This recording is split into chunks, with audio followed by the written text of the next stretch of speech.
Folk art in Cyprus is part of the history and tradition of the country.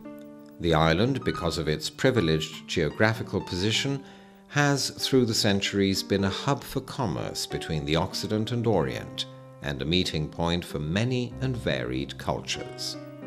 From as far back as the Neolithic age, Cypriot artisans used to make stone and clay vessels of exquisite form and texture. The wealth and quality of Cypriot handicrafts can be witnessed by the visitor at the island's archaeological and folk art museums. Pottery in Cyprus is considered one of the most ancient professions. Despite the many influences to which the island was subjected, it assimilated and created its own distinct style, which apart from slight and normal changes, remains almost unaltered through the millennia of Cypriot history. The working of the wheel itself, the shaping and etching of the vessels, their smoothing and firing, as well as temperature control methods in the kiln, remain the same for thousands of years now.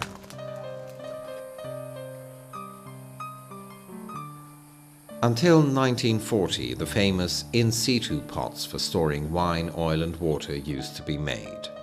They were so large that sometimes artisans would first make the pot and then build a cellar or house around them.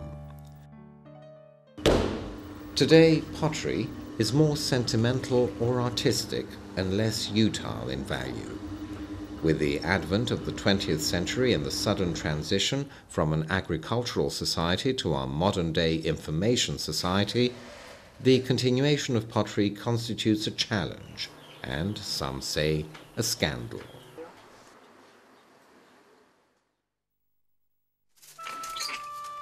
Basket weaving has also changed little through the centuries.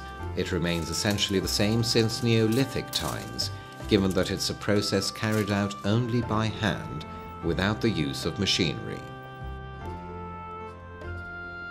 Cyprus's nature has helped the development of basket weaving, bountifully providing the raw materials such as cane, osier, lentisk, and other plants necessary for this art. Wood carving in Cyprus bears influences from the broader Hellenic world and offers an inexhaustible field of artistic creation. One comes across everything, from the simplest forms to the most intricate. Because of their high cost, however, the most intricate works are encountered in ecclesiastical art. An excellent example of urban wood carving is the house of Dragoman Hagiorgakis Kornesios, the official translator appointed during the Ottoman rule of Cyprus by the Sultan.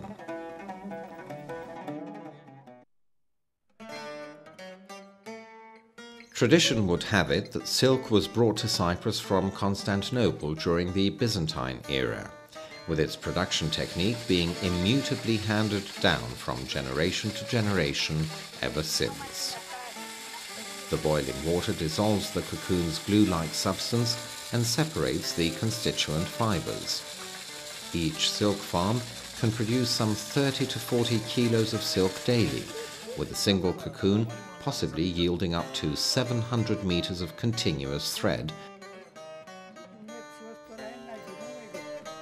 One of the most widespread and traditional professions in Cyprus, practiced for centuries now, is weaving.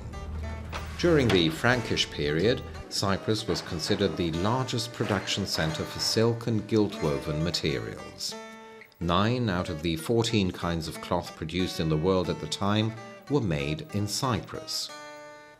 After 1571 and with the beginning of the Ottoman rule of Cyprus, cloth production ceased, and those involved in the profession found an outlet in producing the dowries for brides-to-be. Many were the maidens who sat at the loom weaving their own dowry until they reached adulthood and wed. Lefkara is a semi-mountainous village in the Larnaca district. Despite its few residents, it has gained worldwide fame for its unparalleled lace. From the beginning of the 20th century, however, Lefkara has become famous not only for its lace, but also for its exquisite silverwork. Silversmithery has existed in Cyprus since Mycenaean times.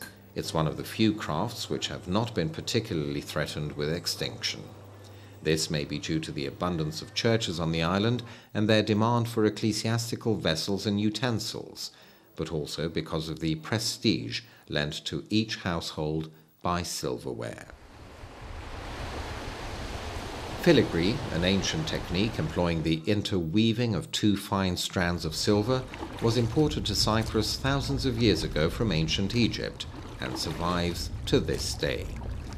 It's a painstaking and time-consuming process, and its success is entirely dependent on the artisan's talent. One of the most humble professions, albeit with exceptionally aesthetic results, is the decoration of water gourds. In it, they would carry water or wine, and its small weight rendered it easily transportable. The decoration of their gourds lent the vessels a particular appearance, raising them to veritable works of art. The gourd is etched using a red-hot skewer or knife, with the design being blackened with soot dissolved in oil. On washing the gourd, the soot-oil mixture remained embedded in the etched area, defining the specific design.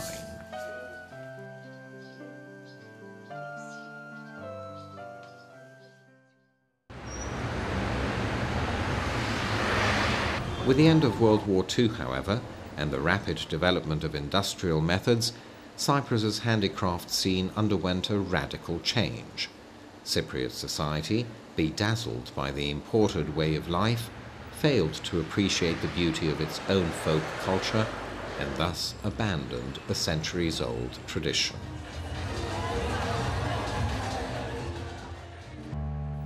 In the present day and times, however, whether due to a sense of nostalgia or in reaction to the intensely typified way of life, the need for authenticity arose.